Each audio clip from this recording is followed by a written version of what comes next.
तो आज की कहानी है, कोई तन दुखी कोई मन दुखी, कोई धन बिन रहत उदास, थोड़े थोड़े सब दुखी, सुखी संत का दास, संतोषी सदा सुखी। एक बार किसी महाराज ने किसी दूसरे राजा पर चढ़ाई में विजय प्राप्त कर ली। उस चढ़ाई में उस राजा के कुटुंब के सभी लोग मारे गए। अंत में महाराज ने सोचा कि अब वह राज्य नहीं लेंगे और राज्य में जो कोई बचा हो उसको यही राज्य सौंप देंगे।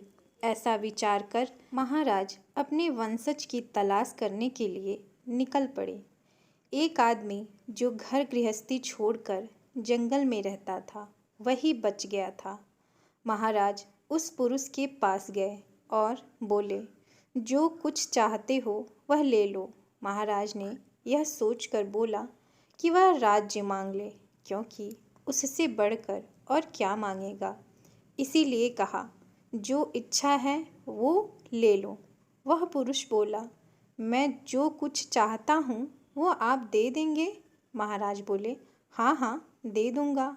वह पुरुष बोला, महाराज हमें ऐसा सुख दो कि जिसके बाद फिर कभी दुख नहीं आए। विचारने वाली बात है, यहाँ की संसार में ऐसा कौन सा सुख है जिसके बाद फिर कभी दुख की प्राप्ति न हो।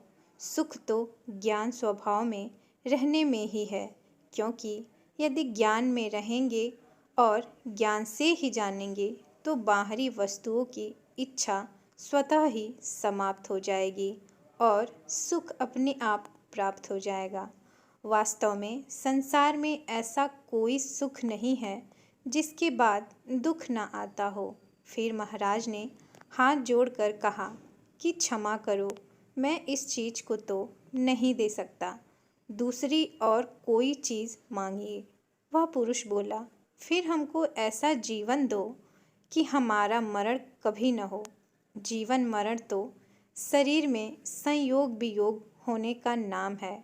आत्मा का जीवन मरण कभी भी नहीं होता है। आत्मा तो अमर है, तत्व है। महाराज ने फिर हाथ जोड़कर कहा कि मैं यह भी नहीं दे सकता, आप कुछ और मांग लीजिए।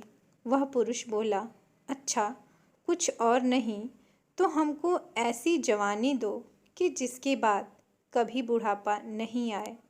अंत में महाराज हार मानकर और हाथ जोड़कर वहाँ से चल दिए और अंत में उसे समझ आया कि यह संसार से कुछ नहीं चाहता है। वह अपनी आत्मा में ही खुश है। जो अपनी आत्मा को देखकर प्रसन्न होता है उसे बाहर में कहीं भी सुख नहीं दिखता है, और जो बाहर में सुख देखता है उसे अपनी आत्मा भी नहीं दिखाई देती।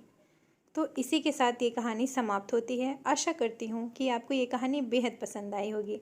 अगर पसंद आई है तो कृपया वीडियो को लाइक और चैनल को सब्सक्राइब करें और इसे अपने फैमिली और फ्रेंड के साथ भी शेयर करें। तो फिर कल मिलते हैं किसी और नई कहानी के साथ। तब तक के लिए नमस्कार। जय माता दी।